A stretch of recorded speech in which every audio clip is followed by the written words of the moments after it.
अस्सलामु अलैकुम वरहमतुल्लाहि वबरकातुहू। दोस्तानी मोहतरम,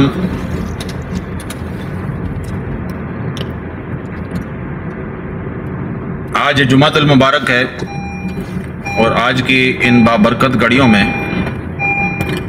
अल्लाह रब्बुल इज़्ज़त के ज़िक्र को जिस कसरत के साथ भी किया जाए वो कम है। उसकी वजह सिर्फ इतनी है कि अल्लाह तबारक व तआला ने इंसान को अशरफुल मखलूक़ात बनाया, सारी मखलूक़ों में सबसे अफजल बनाया और फिर हम पर यह एहसान भी फरमाया कि हमें अपने सबसे महबूब नबी हज़रत मुहम्मद मुस्तफ़ा अहमद मुज्तबा सल्लल्लाहु अलैहि व आलिहि वसल्लम की उम्मत में पैदा फरमा कर ये हम पर एहसान किया। हम उस अपने रब का जिस कदर भी शुक्र अदा करें वो कम है।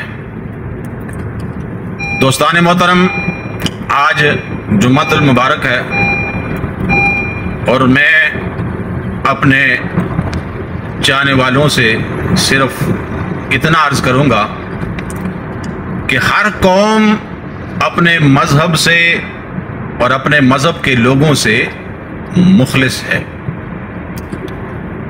चाहे वो सिख हो, यहूदी हो, ईसाई हो, पारसी हो, किसी भी मजहब से ताल्लुक हो, वो अपने मजहब से भी और अपने मजहब के चाहने वालों से भी मुखलिस है, सिवाय एक मुसलमान के।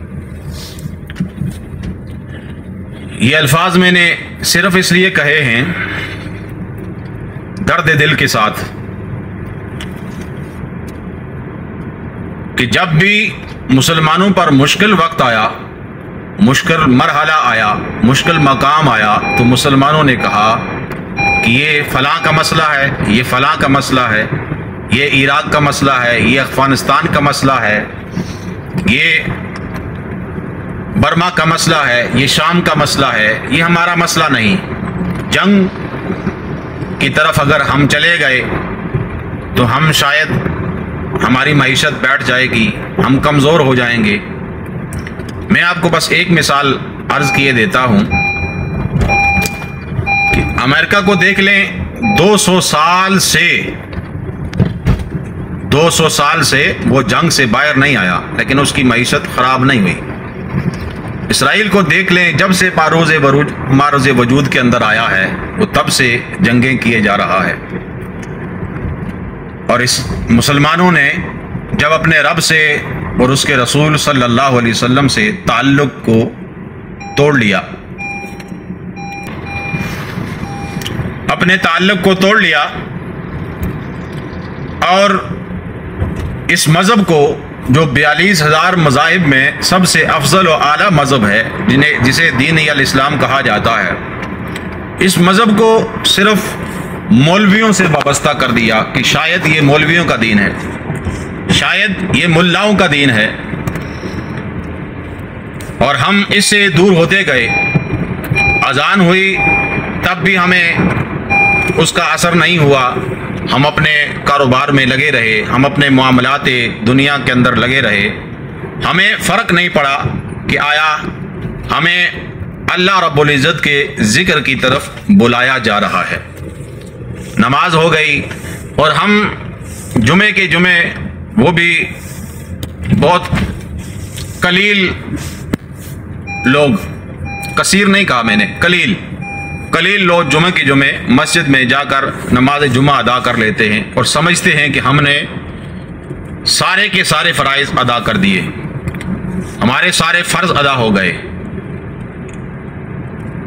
ये अगर बहस मुबाहिसा शुरू कर दूं तो एक तवील वक्त दरकार है, लेकिन बस इतना अर्ज कर दूं कि हम अपने लीडरान से तो मुखलिस हैं, अपने लीडरों से मुखलिस हैं, जिन जिन के चाहने वाले हैं। बेशक आप मोहब्बत करें उनसे, लेकिन अगर काश कि जितना हम अपने लीडरों से मुखलिस हैं ना, उनके नारे लगाने में मसरूफ़ रहते हैं, उतना हम रब रसूल के करीब हो जाएं तो शायद ये आफतें ये जो हम पर मुसल्लत हैं ये हम हमारा पीछा छोड़ दें।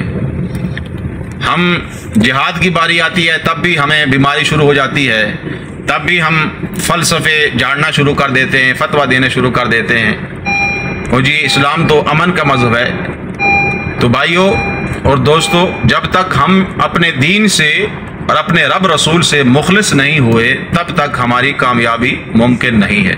बस आज के जुमातुल मुबारक के इन बाबरकत लम्हात के अंदर इतना ही पैगाम है, और इसे इतना शेयर करें कि हम इराक़ की बारी भी हमारा यही हाल था, अफ़गानिस्तान की बारी भी हमारा यही हाल था, शाम की बारी भी हमारा यही हाल था, और अब फ़लस्तीन की बारी है। नहायते फ़लस्तीनी मुसलमान बच्चे, उन पर जुल्म ढाया जा रहा है, उन्हें शहीद किया जा रहा है, लेकिन वो फिर भी बावजूद इसके हमारी तरह शिकवा शिकायत नहीं कर रहे। बेसरो सामानी की हालत के अंदर हैं, लेकिन शिकवा शिकायत वो नहीं कर रहे। वो अपने रब का शुक्र अदा कर रहे हैं कि या अल्लाह, तेरा शुक्र है कि तूने हमें इस काबिल बनाया कि हम इन सैगुनियों के सामने डट कर खड़े हैं और हम इनका मुकाबला कर रहे हैं। तो भाइयों, जब तक हम बेदार नहीं हो जाते, जब तक हम जाग नहीं जाते, अपने मेरे आका सल्लल्लाहु अलैहि वसल्लम का इरशाद गिरामी है कि मुसलमान का भाई है और ये एक जिस्म की मानद है। अगर जिस्म के किसी भी हिस्से के अंदर कोई तकलीफ होती है ना, कोई कांटा चुभता है, तो पूरा जिस्म उस दर्द को महसूस करता है। तो आया हमें कभी दर्द महसूस हुआ कि हमारे किसी मुसलमान पर जुल्म हो रहा है, उस पर जबर किया जा रहा है? कश्मीर देख लें, हमारी हालत ज़ार ये है कि हम हमेशा कहते हैं कि इस्लाम अमन का दर्स देता है। तो इस्लाम के अंदर और बिलखुसूस कुरान मजीद जो हमारी आखिरी अल्लाह तबारक व तआला की तरफ से किताब है, जो हमारी हिदायत के लिए उतारी गई, उसके अंदर 484 मरतबा अल्लाह तबारक व तआला ने जिहाद का हुक्म दिया। हमने कब जिहाद किया? हम जब से जिहाद से दूर हुए उस दिन से हम ज़वाल पजीर हुए। अल्लाह तबारक व तआला हमें समझ नसीब फरमाए। अल्लाह तबारक व तआला मेरे फ़लस्तीनी भाइयों की गैब से मदद फरमाए, क्योंकि ये कौम तो बेदार होने वाली नहीं। इसे जो मर्जी कहा जाए, इसे फ़र्क नहीं पड़ता। ये कहते हैं ये मुल्लाओं का दीन है, ये मुल्लाओं का मज़हब है, तो इसे फ़र्क नहीं पड़ना। अल्लाह तबारक व तआला गैब से अपने फरिश्ते जिस तरह उसने बदर के अंदर नाजिल फरमाए थे, उसी अंदाज के अंदर अल्लाह तबारक व तआला फरिश्तों को भेजकर अपने उन बंदों की, उन बंदियों की, उन बच्चों की अल्लाह तबारक व तआला मदद फरमाए और हमें समझ नसीब फरमाए। हमें अपने दीन से, अपने मज़हब से इखलास और मोहब्बत अता फरमाए। व आखिर दावाया अनिल हम्दुलिल्लाहि रब्बिल आलमीन।